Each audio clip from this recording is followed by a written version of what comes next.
actually start off with. So if you're going to do GH, then you will take a look at their grow chart. And if you got 5 gallons, then you'll be 1.7 times 5 for your micro. Then your growth, then your bloom. So that's NPK. That's your nitrogen, your phosphorus, and your potassium. So like that's your macronutrients. So when you add those, then you got your additives. So you want root stimulator, which is for GH is, damn, I forgot the name.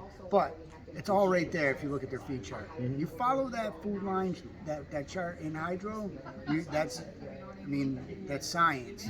Not at the most complex level, but that's the sheer minimal. You know how to measure, you know how to fill water. You don't have to trust it, like you were saying, to show like how much to give it in different stages or something? Yeah, like the chart shows that. Okay. So it shows your growth stage. So basically, take a look at like something like this. So this is 4 weeks in total. 1, 2, 3, 4, right? This is your seed. Week 1, week 2, late veg. Now this part is your transition into bloom, which is 8 weeks, 12 weeks contingent on your strain. Are you following me? You know what I'm saying? Yeah. So you follow that chart every single week. Literally, you just look down. Oh, I need nine chemicals, and you're gonna be like, they're gonna say 1.7 all the way down. Okay, you mix them in. Okay, you check your pH. Oh no, man! I could do it if I get the chart. I'll be We're going hydro. We're going hydro instead of the dirt. Huh? We're going to go hydro instead of dirt. Yeah, any nutrient line. Okay, got you. Scientific. Got Some other stuff Got you. happening. Okay. So like right now, I Scientific. got like a bunch. Okay. So right now, I have a bunch of general hydroponics stuff. Is that good? That's good. Okay. Yeah, they're one of the oldest. They're like one of the pioneers in the industry. Okay. They are. I mean, they're so large. What Scott Miracle. Yeah, they bought them out. And then they also bought out Hawthorne. Hawthorne Garden. Yeah, they're now Hawthorne, but they bought out Sunlight Supply. I've been going so long. I was buying Sunlight Supply before there was Sunlight Supply. Wow. You know what I mean? Literally. Like, He said that's the old school. Yeah, that's the OG of the game. So and they're all now cashing. They cashed out $350 million for the company, and they started out of a garage. And it's all been black market. Literally, all black market has fueled this whole, industry, and that's when Cali came up in '97 with the medicinal. A lot of people don't know that California went medical back in 1997. Nobody even knew it. Whatever happened to this guy, Rick Simpson? Is he still alive? I don't know, but I can teach you how to make that oil. Wow. Absolutely. I was making it for my cousin that had ALS. I came out with a solvent called Pure 322. Right? Are you recording that? Yeah. Okay. It's called Pure 322 Organic Solvent. Anybody that's looking to make their own cannabis oil on a medical scale, my solvent has been scientifically proven to extract 100% of the trichome, to produce larger yields than anything like water, butane, hexane, pentane, okay? And also, the kicker about my solvent, no post-purification is needed. And when you're making extracts with butane, pentane, hexane, you need to purify it with heat.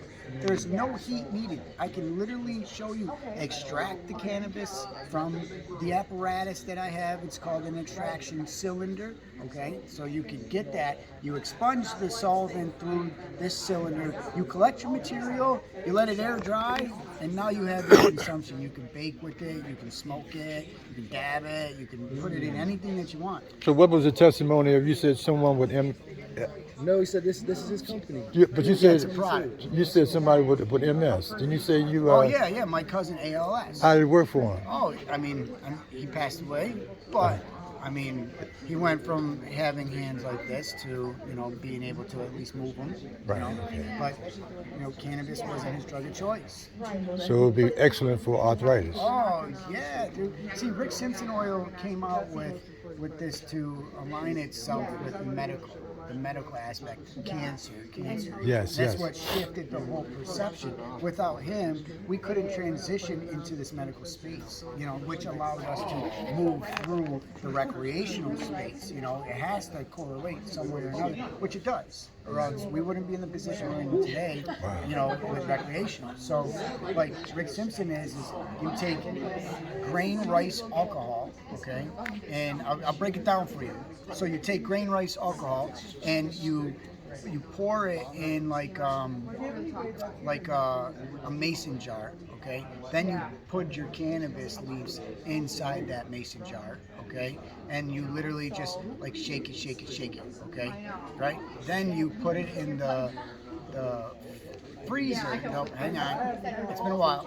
But you put it in the freezer. The jar, or you take the jar. leaf? Okay. Okay, you put all that in the freezer, and then you can actually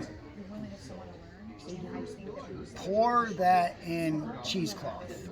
Okay, so you can literally pour that in cheesecloth, wring it out. Okay, then you can double boil it, and then when you double boil it, you're burning off the rice grain alcohol. Okay, and the recipe's out there, so you can go on and look up in the thick oil. Now the reason why it's black, okay, literally, is because it's pulling the chlorophyll and other compounds because of the polarity of the solvent. So if you want something pure, like Rick Simpson's oil, but more pure without the chlorophyll, it's the solvent that I have, absolutely. Because then you're pulling a gold, an amber. You're not pulling like all the unnecessary compounds from the plant. And what's the name of the solvent? The Pure 322 organic solvent. Okay. Yep. Pure. And that's a national brand solvent. It's been well established in the cannabis market and community. A lot of extractors use it. Massachusetts, Michigan, California, Colorado, Oklahoma, New York State, obviously. So what would you have to use, like a quarter pound, an ounce? Oh or? no, it's 1 can is for every 30 grams.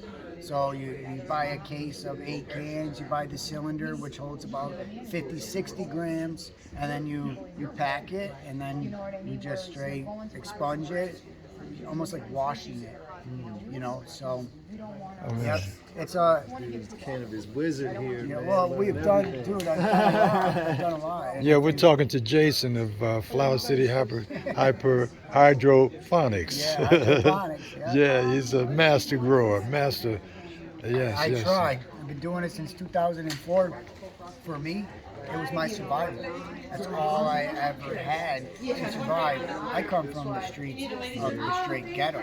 I shouted you out in the thing, man. Oh, yeah? That's what I was saying. Like, it's about local people that have been doing this and get opportunities. I was like, was talking about visiting the store, and I was like, you're the type of person that should have. Yeah, he mentioned your store. Oh, really? In the speech, yeah. Oh, you did here? He said you went there and you had a tour, yeah. Oh, nice. Yeah, no, I appreciate that. I just Now it's love, man. Like I said, that's what it's all like. You said, telling us you said 2004. Yeah. Rather than like a whole bunch of other rich people from out of town, you're here and you've been doing this shit. Yeah. It was my survival. Cannabis actually saved my life. And the reason why I say that is because it stopped me from getting in the army. And mental health runs in my family. So like, it literally, I was growing back in 2001, and I just had a son, and like, unfortunately my house got kicked in, my door got kicked in by some thugs, right? That happens when you play with fire, right? So I called the police, but I had cannabis plants up in my attic, and literally, like the cops went right up there, like they already knew it was there. Yeah, and then they gave me a growing without a license, fine and penalty. I had to pay and do community service. Did they destroy it? Yeah, they took it. They didn't even take me to jail, but it saved me from enlisting into the army, is my point. In 2002, I tried to enlist, and that's when Iraq, and that's when, and then I tried again like many times, and they were like, sorry, you have this on your record, Wow. and I'm like, all right, at this point, I'm like, fuck it, screw it, so I just stopped trying. I met her in college, put myself through college. Cannabis paid for that. Okay, no bullshit. Cannabis paid for that. I was a non-matriculated student.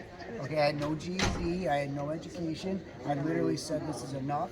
I got to do something," and I just put myself into college. I met her.